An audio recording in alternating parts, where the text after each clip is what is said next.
temps ce soir d'introduire le thème afin que nous puissions être sur la même optique durant les prochains jours. Est-ce qu'on peut m'afficher le verset de base, s'il vous plaît? Apocalypse 4, au verset 1. Et j'aimerais qu'on puisse le lire tous ensemble. On y va. 1, 2, 3. Après cela, je regardais, et voici une porte était ouverte dans le ciel.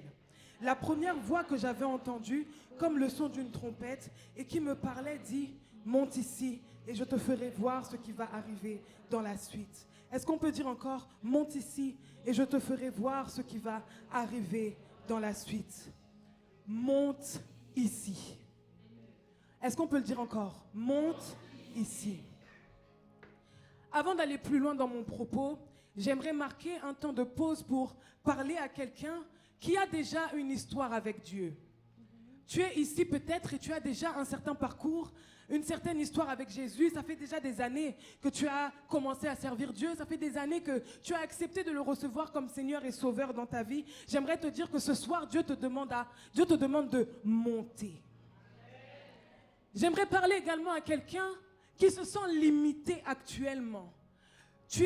En fait, tout semble aller bien dans ta vie. Pas de problème spécifique, enfin la routine quoi. Mais tu sens dans ton cœur qu'il y a une limitation.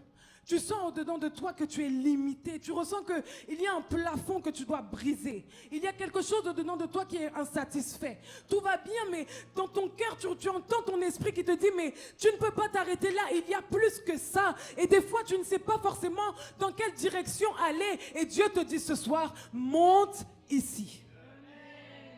Oui. Des fois, il y a des choses difficiles qui arrivent. Parfois, il y a des choses qu'on ne comprend pas. Parfois, il y a des échecs aussi qui arrivent par notre faute ou à cause de notre environnement. Mais Dieu nous dit ce soir, monte ici. J'aimerais parler à quelqu'un qui est découragé, à quelqu'un qui n'a plus la force d'avancer. Tu viens à l'église parce que tu te dis que bon, si j'arrête de venir à l'église, peut-être que je vais aller en enfer. Donc comme j'ai pas envie, je viens quand même. Mais en vrai, tu as une petite frustration vis-à-vis des choses de Dieu. Tu as une petite peine, une petite douleur, un petit truc en toi qui est insatisfait par rapport à Dieu. Dieu te dit ce soir, monte ici. Amen. Tu as besoin de monter et on va le faire ensemble durant ces 3 jours. Amen. Alors pourquoi est-ce que tu dois monter? Demande à ta voisine, pourquoi? Le premier point que l'on va voir, c'est que l'on doit monter parce que c'est dans les hauteurs que Dieu se trouve. Amen. Psaume 91, à partir du verset 1. Celui qui demeure sous l'abri du Très-Haut repose à l'ombre du Tout-Puissant. Vous savez, même ici en Guadeloupe, lorsque l'on cherche quelqu'un, on demande souvent, dans quelle commune est-ce que cette personne habite? Dans quelle direction est-ce que je dois chercher pour la trouver? Et la Bible nous indique que Dieu habite dans les hauteurs. La Bible nous indique que si l'on veut trouver Dieu, on doit trouver un moyen pour pouvoir l'atteindre. Mais pour l'atteindre, il faut monter. Le Dieu très haut, ça signifie en hébreu El Elyon. Ça veut dire Dieu très haut, Dieu élevé. Ça veut dire quelque chose de supérieur. Et Dieu nous appelle à monter. Dieu veut que tu montes pour que tu puisses t'approcher de lui. Dieu veut que tu montes pour que tu puisses entendre ce qu'il a à te dire. Dieu veut que tu montes pour que tu puisses être dans la même direction que lui. Dieu veut que tu montes pour que tu puisses être changé par lui. Dis à ta voisine, monte ici. Le deuxième point, c'est que tu dois monter pour être changé. Lorsque l'on voit dans la vie courante des alpinistes qui se préparent à monter des hautes montagnes, on voit que ces personnes-là ont un équipement particulier. On voit que ce sont des personnes qui se préparent à monter. On ne monte pas, en fait on ne gravit pas une montagne comme ça au hasard avec ses petites mains et ses petits pieds. Amen. On porte un équipement. Et lorsque tu montes vers Dieu, lorsque tu te diriges dans les hauteurs, Dieu te parle et Dieu crée en toi une métamorphose. Au fur et à mesure que tu gravis la montagne pour rencontrer Dieu, tu es transformé afin que Dieu puisse te transmettre l'équipement nécessaire pour que tu puisses l'atteindre. Dis à ta voisine, monte ici. 2 Corinthiens 5, 17. Si quelqu'un est en Christ, il est une nouvelle créature. Les choses anciennes sont passées et voici, toutes choses sont devenues nouvelles. 2 Corinthiens 3, 18. Nous tous qui le visage découvert, contemplons comme dans un miroir la gloire du Seigneur. Nous sommes transformés en la même image de gloire en gloire, comme par le Seigneur, l'Esprit. Si tu es ici et que tu n'as pas encore donné ta vie au Seigneur, sache que l'appel pour monter te concerne également. Si tu es ici mais que tu as déjà rencontré Dieu, l'appel pour monter te concerne également. Lorsque l'on rencontre Jésus, Dieu attend continuellement que nous puissions mettre les choses en œuvre pour que nous puissions nous ajuster selon ce qu'il attend de nous. Dieu attend des choses par rapport aux personnes qui ne l'ont pas encore reçu, qu'elles puissent le recevoir. Et Dieu attend des choses par rapport aux gens qui l'ont déjà reçu dans leur vie. Si tu as reçu Jésus mais que tu es ici, c'est parce que Dieu attend que tu puisses manifester des choses sur la terre. C'est pourquoi tu ne dois pas accepter de rester la personne que tu es aujourd'hui. Parce que Dieu a besoin que tu puisses te conformer selon le potentiel, l'avenir qu'il a mis au-dedans de toi. Dieu a besoin que tu puisses te conformer selon le projet qu'il avait mis en toi depuis avant la fondation du monde. La Bible dit à Jérémie, avant que tu ne fusses formé dans le sein de ta mère, je te connaissais. Et Dieu te connaissait avant même que ta mère puisse porter ta grossesse. Et c'est pour ça que Dieu te dit, monte ici. J'aimerais qu'à la fin de ce temps que l'on va passer ensemble, vous puissiez rentrer chez vous en ayant soif de Dieu, en ayant soif de chercher Dieu, en ayant soif de vous dire, mais je ne peux pas accepter que ma vie soit comme elle est aujourd'hui. Je ne peux pas accepter de manifester si peu de choses qui ressemblent à la gloire de Dieu. Je ne peux pas accepter de traverser des choses qui me mettent à terre continuellement. Je ne peux pas accepter ça. C'est pour ça que Dieu nous dit ce soir, monte ici. Tu dois monter pour voir selon la perspective de Dieu. Et c'est ce que je disais précédemment. Lorsque tu montes, tu te transformes selon ce que Dieu a prévu pour toi. Lorsque tu montes, cela te permet de pouvoir voir les choses difficiles de ta vie selon la perspective de Dieu. On avait fait cet exercice à Bible Meetup. On disait, imaginez, Dieu tient l'univers entre ses mains. On disait maintenant, réfléchissez, on est aux abîmes, on est en Guadeloupe, on est dans la Caraïbe, on est sur Terre, et puis il y a la Terre, et puis il y a toute la galaxie. Et toute la galaxie est tenue dans la main de Dieu. Lorsque tu montes, tu permets de voir ton petit problème. En fait, tu paniques parce que tu vois la maladie comme quelque chose de trop grave. Tu paniques parce que tu vois ton compte en banque à découvert et que tu te dis comment je vais faire. Sauf que quand tu montes, tu changes de regard. Ce que tu voyais en haut, tu le vois maintenant en bas. Ce que tu ne voyais pas, maintenant tu le vois. Toi, ta part, c'est de monter et de te focaliser sur Jésus. Toi, ta part, c'est de monter et de te focaliser sur qu'est-ce que Dieu m'a dit. Et lorsque tu montes, tu vois maintenant les problèmes comme ça. Lorsque tu montes, tu te dis, mais en fait, je panique pour rien. C'est juste une maladie. Mais la Bible dit que par ses meurtrissures, nous sommes guéris. Je panique pour rien. C'est juste un manque financier. Mais la Bible dit que lorsque nous avons quelque chose qui nous prend la tête, de venir devant Dieu et de demander et il nous sera donné. Dis à ton voisin, monte ici. Alors on va voir quelques points que j'ai intitulés les prérequis pour monter. Maintenant que tu sais pourquoi tu dois monter, tu dois savoir que monter, ça coûte quelque chose. Pour monter, tu dois payer un prix. Pour monter, tu dois sacrifier quelque chose. Pour monter, tu vas perdre, mais pour gagner. Le prérequis que nous allons voir ce soir, c'est abandonner. Ne sois pas triste. Je vais bien t'expliquer.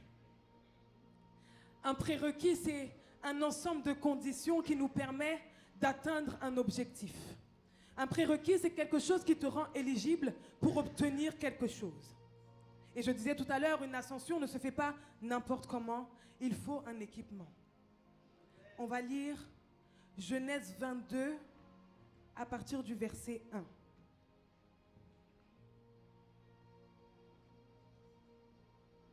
Après ces choses, Dieu mit Abraham à l'épreuve et lui dit, « Abraham, et il répondit, « Me voici. » Dieu dit, « Prends ton fils, ton unique, celui que tu aimes, Isaac, et va-t'en au pays de Morija.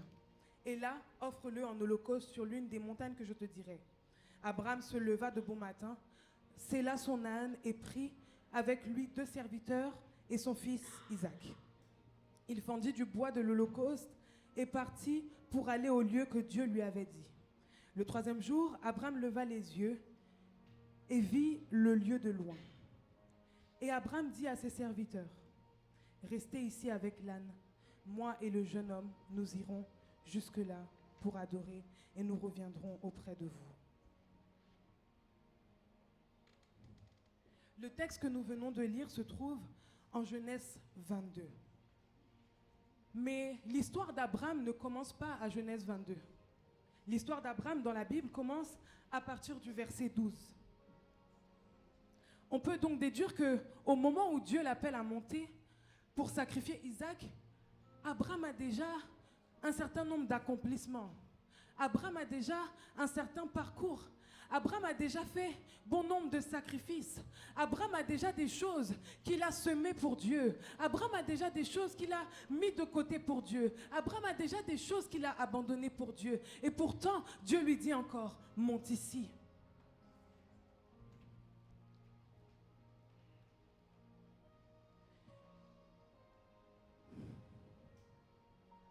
Lorsque l'on marche avec Dieu, Dieu est un Dieu de processus.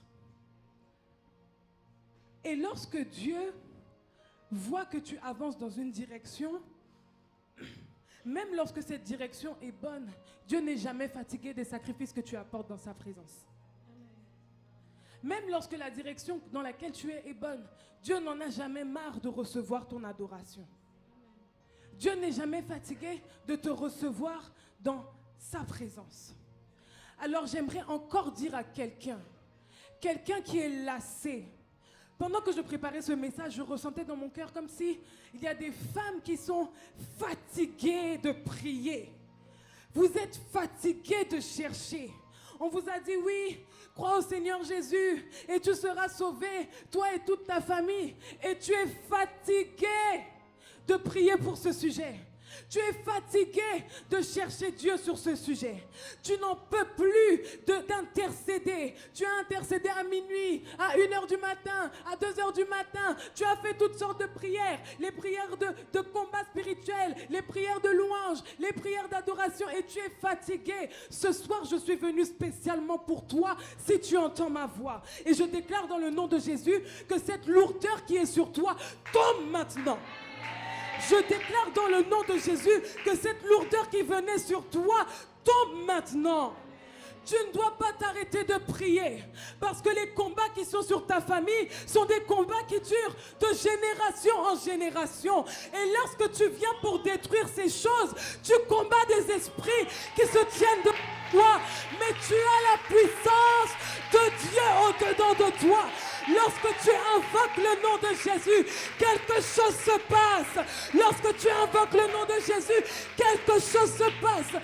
Peut-être que pour l'instant, tu n'as pas l'impression que quelque chose se passe. Mais je t'assure, tu déranges l'ennemi. Je t'assure, tu fais quelque chose de spécial. Je t'assure, lorsque Dieu te voit, il voit le fardeau de Dieu sur ton cœur et il va te répondre. Lorsque Dieu entend le son de ta voix, il est content et satisfait de toi. Et ce soir, Dieu est venu te dire, monte ici. Ne te fatigue pas d'invoquer ton Dieu. Le diable est un menteur. Le diable est un gros menteur. Il vient te fatiguer pour te dire que tu perds ton temps à l'église. Il vient te fatiguer pour te dire que tu perds ton temps dans la sanctification. Il ment. Le diable ne dit jamais la vérité. Lorsqu'il vient te voir pour te fatiguer, tu dois te lever. Et c'est ce que l'on va faire aujourd'hui parce que Dieu dit monte. Dieu dit monte. Dieu dit monte. Dieu dit monte. Est-ce qu'on peut prendre quelques minutes pour prier, s'il vous plaît? Est-ce que tu peux parler en langue? Parce que Dieu est venu ce soir pour te fortifier. Est-ce que tu peux parler en langue? Parce que Dieu est venu ce soir pour te visiter. Est-ce que tu peux parler en langue? Est-ce que tu peux penser à ta famille? Est-ce que tu peux penser aux hommes et aux femmes qui sont de ton sang, qui vont vers l'enfer? Est-ce que tu peux penser à eux et monter? Est-ce que tu peux penser à eux et monter? Si tu ne parles pas en langue, tu peux parler en français. Tu peux dire, Seigneur, souviens-toi de ma famille. Tu peux dire, Jésus, rappelle-toi que j'étais ici en train de te chercher. Tu peux dire, Jésus, n'oublie pas mon sang, n'oublie pas ma famille, n'oublie pas ceux qui portent mon nom. Est-ce que tu peux parler en langue quelques minutes? Ce ne sera pas long. Parle en langue. Shebraba sakatale babo sokoto, shikatale babo sotoyama, ne babo sokotoya, shekatele babos, ribra satayama, shekatele babos, riba satayama, shekatele babos sayama, sikatole babo, yebrabo sokoto, shekatele babo, mansale brabos, rika babo sekate, shandale babo sayama, mekatele babo sakataya. Shekateri babo, rebrasatayama, shekateri baso, rebrasatayama, rekababo saya, monte ici, vas-y pas. Shebaba satale babo, rebasata, je me présente, moi et toute ma famille, je me présente, moi et toute ma famille, je me présente avec mes parents, avec mes frères et sœurs, avec mes cousins, avec mes cousines, avec mes grands-parents. Je viens les représenter dans la présence de Dieu. Ils ne sont pas là, mais je suis là pour eux. Ils ne sont pas là, mais je suis là pour eux. Saint-Esprit, visite ma famille. Saint-Esprit, visite-les maintenant. Esprit de Dieu, visite-les maintenant. Vas-y, parle en langue. Quelques secondes, quelques secondes, quelques secondes, quelques secondes. Vas-y. Shebaba sakatale kabo, aya, sikatoleba, monte ici. Et je te ferai voir les choses à venir. Monte ici. Monte ici. Vas-y.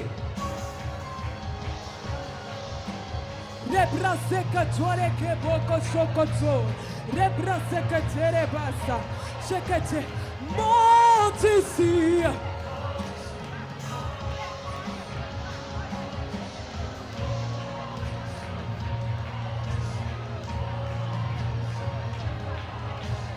Vas-y, tu fais bien.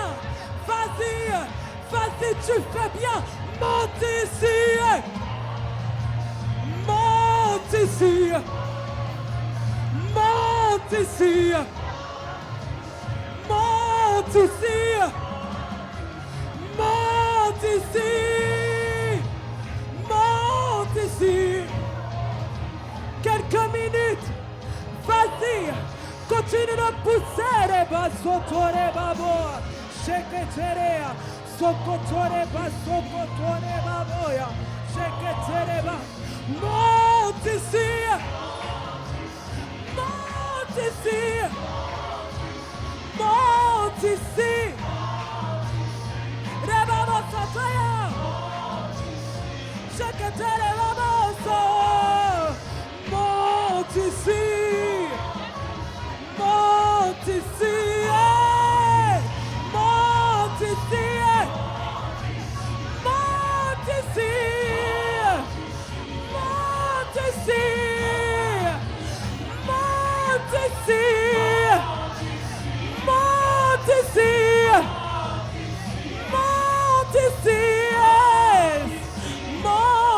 ici.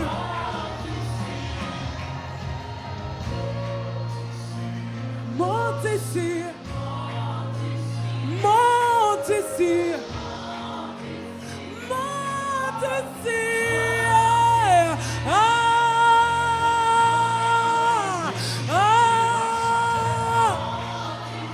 Monte ici, monte ici. Et je te ferai voir les choses à venir. Monte ici. Monte ici. Monte ici. Monte ici. Répète après moi cette prière. Seigneur, je me présente ici, moi et toute ma famille. Je me présente ici, au nom de mes parents, au nom de mes frères et sœurs, au nom de mes cousins, de mes cousines, au nom de mes oncles, de mes tantes, au nom de mes grands-parents. À cause de ma présence ici, je prie pour que tu les visites. Je prie pour que tu les touches. Je prie pour que tu les transformes. À cause de ma présence ici, je prie pour que tu n'en oublies aucun. Je prie, Seigneur, pour que tu tombes sur ma famille. Je prie, Seigneur, pour que tu puisses les visiter. Dans le nom de Jésus. Amen. Vous pouvez prendre place. Oui, tu peux acclamer.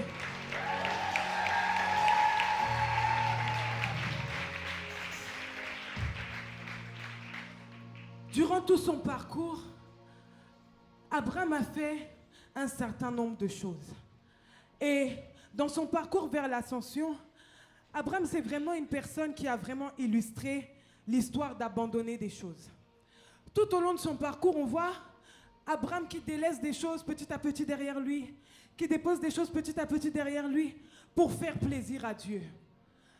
Et la première personne ou la première chose que Abraham a dû abandonner, c'est Lot. Dis avec moi, Lot. Lot représente ton passé, tes coutumes familiales, tes anciennes habitudes. La Bible dit en Romains 12, à partir du verset 2, « Ne vous conformez pas au siècle présent, mais soyez transformés par le renouvellement de l'intelligence, afin que vous discerniez quelle est la volonté de Dieu, ce qui est bon, ce qui est agréable et ce qui est parfait. » Le point avec Lot, c'est que Lot représentait pour Abraham sa vie passée. Lot représentait pour Abraham ses anciennes coutumes. Et lorsque je parle de ce point-là, je ne veux pas dire qu'à partir d'aujourd'hui, vous ne devez plus adresser la parole aux membres de votre famille. À partir d'aujourd'hui, vous devez refuser de leur parler, de répondre à leurs appels, etc. Non. Ce que je veux dire par le point de Lot, c'est que ce que vous devez abandonner, ce n'est pas votre famille, mais c'est la manière de faire de votre famille. C'est les coutumes anciennes de votre famille. Par exemple, ce n'est pas parce que dans ta famille, on dit tout le temps à toutes les femmes « Oh, c'est bon, c'est rien du tout, fais un enfant et tu verras après pour le mariage », que tu es obligé de le faire. Parce que toi, tu sais que tu es chrétienne et que selon la parole de Dieu, tu ne peux pas fonctionner ainsi. Ce n'est pas parce que dans ta famille, tous les gens sont alcooliques que tu es obligé d'accepter ça aussi. Bon, c'est quelque chose de notre famille, c'est comme ça, je ne peux rien faire. Non, tu dois abandonner Lot. Dis, j'abandonne Lot. La deuxième personne qu'Abraham a accepté de laisser, c'est Ismaël. Dis avec moi, Ismaël. Ismaël représente ce qui est bien à tes yeux. Ismaël représente les choses que tu fais par toi-même, que Dieu ne t'a pas forcément demandé de faire, mais tu t'attends à ce que Dieu vienne valider ce que tu as fait sans lui avoir demandé son aval. Est-ce que vous êtes là? Ça, c'est un point difficile, il faudra me pardonner. Donc, on va répéter. Dites avec moi, pasteur. Je te pardonne. Ismaël, c'est comme le frère que tu sais coup-ci, coup-ça, mais que tu veux faire valider par Dieu coûte que coûte. Ismaël, c'est comme l'argent que tu donnes à Dieu pour refuser de te sanctifier. Ismaël, c'est comme En fait, c'est comme tu rends des services au pasteur pour pour faire semblant que tout va bien dans ta vie, alors que tu sais que tu mens. Ismaël ressemble à la promesse, mais Ismaël, c'est pas la promesse. Ce n'est pas parce que ce frère est beau que ça veut dire qu'il est pour toi. Ce n'est pas parce que ce frère ressemble à la promesse qu'il est la promesse. La personne qui est la promesse, Dieu va te l'envoyer. Ce n'est pas à toi de venir le prendre. Allez, on y va, s'il te plaît, correspond à la promesse. Non, si c'est pour toi, c'est pour toi. Tu n'as pas besoin de batailler pour convertir quelqu'un. C'est le Saint-Esprit qui convainc de péché, de justice et de jugement. Ce n'est pas à toi de venir forcer pour qu'il devienne chrétien. Si Dieu ne l'a pas convaincu, qui es-tu toi pour le convaincre? Oh oh, vous m'avez pardonné, hein? Amen. Dis avec moi, j'abandonne Ismaël. Et on arrive maintenant à un point culminant de la vie d'Abraham. Est-ce que tu peux m'aider avec les tomes, s'il te plaît, Janaël? Abraham a enfin obtenu ce qu'il désirait depuis longtemps. Abraham a enfin touché Isaac. Isaac existe enfin. Isaac est enfin manifesté. L'emploi que tu cherchais a enfin été créé. L'emploi que tu voulais de tout ton cœur existe enfin. La formation que tu recherchais de tout ton cœur existe enfin. Maintenant, tu as l'impression que, waouh, je suis arrivé à la fin du parcours et ça ressemble enfin en fait, ça ressemble déjà au sommet. Mais Dieu te dit, non, non, non, non, non, monte ici. J'imagine comment ça a dû être difficile pour Abraham. Lorsque Dieu l'interpelle et qu'il lui dit, va sacrifier, en plus Dieu est très précis, ton fils, ton unique, celui que tu aimes. Ah Dieu! Tu ne pouvais pas seulement dire ton fils. Tu rajoutes ton unique, celui que tu aimes. Quand je me mets à la place d'Abraham, je me dis, mais ce n'est pas possible. En fait, Dieu, pourquoi tu me fais ça? Je ne comprends pas pourquoi est-ce que c'est ça que tu veux que je sacrifie. Moi, je suis bien dans cette relation. On n'est pas mariés, mais ça va. Pourquoi c'est ça que tu veux que je sacrifie? Je suis bien dans ce travail, j'ai un bon salaire. Pourquoi est-ce que c'est ça que tu veux que je sacrifie? Oh. Dieu veut que tu sacrifies cela parce que Dieu veut tout ton être entier. Dieu ne veut pas te partager avec quiconque. Dieu ne veut pas que ton cœur soit partagé avec quiconque. Alléluia. Et ce qui m'a... En tout cas, aujourd'hui, quand j'ai lu l'histoire, ce qui m'a choqué, c'est que lorsque Dieu vient dire à Abraham, va sacrifier ton fils, ton unique, Abraham ne dit rien à Sarah. Ça vous choque pas? Normalement, Sarah devrait être la première personne vers qui Abraham devait se tourner pour partager cette chose-là. Normalement, Abraham aurait dû se dire, oh, Dieu nous appelle à sacrifier, oh, laisse-moi appeler Sarah, on va aller ensemble. Il n'a pas prévenu Sarah. Il a fait ses affaires et il est parti vers la montagne. Il a même pris des serviteurs. Sarah n'est pas venue. Moi, je trouve ça grave. Personnellement, je trouve ça grave. Abraham a pris la décision de laisser Sarah. Sarah, c'est comme quelque chose qui est au plus proche de toi. Sarah, c'est comme quelque chose qui est au plus près de ton cœur. Sarah peut représenter une manière que tu as de concevoir la vie chrétienne que tu dois déposer pour monter. Sarah peut peut-être représenter une perception que tu as de toi-même qui t'empêche de recevoir clairement la pensée de Dieu pour monter. Sarah peut représenter la stagnation dans laquelle tu es satisfaite parce que tu n'as pas de problème. Écoute-moi. Grandir, croître, c'est quelque chose qui est naturel.